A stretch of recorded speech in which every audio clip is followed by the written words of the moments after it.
Big news over the weekend, as we were just talking about, but this obviously applies to everybody here in America, and I'm going to tell you why, so stay in this. Hamas, which is a terrorist organization, they originally stemmed from the Muslim Brotherhood, if you remember that. They attacked Israel from the Gaza Strip, an area about the size of Manhattan. Okay, that's on the west bank of the Mediterranean. They did a full sea, air, and ground invasion. The amount of logistics involved in this is insane. This may be 5,000 miles away, but have you seen the streets of just a few of our major cities, particularly New York, this weekend? Here's a rally put on by the Democratic Socialists of America. Had a guy holding up a swastika flag cheering for Hamas. Maybe instead of Catholic churches, the FBI should be putting as many resources into monitoring Hamas sympathizers while they spit on New York City cops. That's happening. Maybe check out this woman right here. Happily living in America, by the way, an ally of Israel, taking full advantage of our First Amendment right, which she wouldn't have in Gaza, by the way, because in that culture, women's rights are quite limited. But just to show you how much further the stupid can go, again, here in America, where people are safe, ladies and gentlemen, I give you perhaps the greatest failure of the American education system.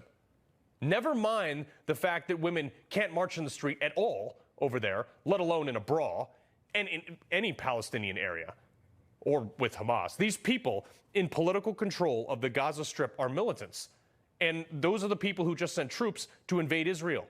And yet you have gay pride people here in America praising them, freeing them. As you can see here, in that area, they will literally execute you for being gay. I'm at a loss of how these people can be this foolish. But this is where we're at in America. And these are the same people that are ones that vote for representatives that are now crafting the foreign policy to get us to exactly this point. This is what you get. We've become so woke that people who advocate so hard for social justice will just support a regime that has no social justice. It's unbelievable. And as a result, many of our Democratic leaders have actually called for peace from Israel after they just got hit with thousands of rockets. Like Ilham Omar, of course, remember this one. She said, quote, "I condemn the horrific acts in Israel. We need to call for a de-escalation and a ceasefire. I will keep advocating for peace and justice throughout the Middle East." Really? How about condemning Hamas? Essentially, what she's saying is telling Israel not to respond. Right. Israel has like 1,000 people dead. That is the population equivalent of it being 30,000 Americans killed, just for perspective. Like an entire baseball stadium just got taken out here in America. Think about that. A terrorist group blows up the World Series game, kills everyone in the stadium, and some congresswoman tells you, forget about it. Be peaceful. Wrong, lady. Personally, given the fact that I joined the military because of 9/11, I would want to turn the origin of those attacks into a parking lot, much like Israel does right now. Look, I don't think the reality of this is set in for a lot of people here in America. Do they think this is a game of some appeasement? Seriously, look at the Gaza Strip. It's right there. In 1993, Israel, through the peace agreement in the Oslo Accords, granted the Palestinian Authority limited governments of the area. Yeah, great. Look, it looked like peace had been made until the early 2000s when they went back on their word in Gaza, and they basically, through political and international pressure, Israel was essentially forced to pull all troops and most of the Jewish settlements out of the region. Since then, it's been the origin of most of the attacks on Israel, backed by someone else. Appeasement didn't work. And Joe Biden, who's been on the wrong side of nearly every foreign policy decision ever. Someone asked me before we went on air, what would happen if this happened on Trump's watch? I said it wouldn't have happened on Trump's watch. Almost immediately after taking office, Joe Biden restored the aid to Palestine that Trump had cut off. Then a month ago, Biden goes and frees up $6 billion to Iran. You know, it was for humanitarian aid. Right, sure. That's exactly what Iran, who from day one has dreamt of possessing a nuclear weapon. Yeah, that's what they'll do with it, humanitarian aid. How does Iran play into this? You know, they are the #1 state sponsor of terrorists in the world, by the way.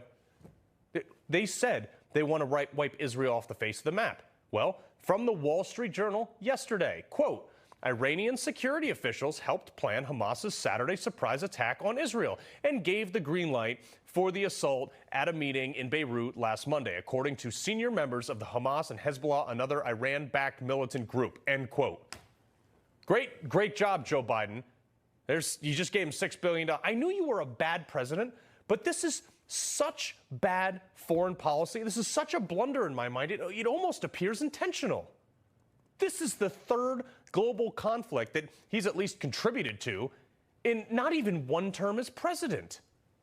Oh, and speaking of contributions, don't forget this. Remember that $80 billion worth of stuff we left in Afghanistan? You know what was in that batch?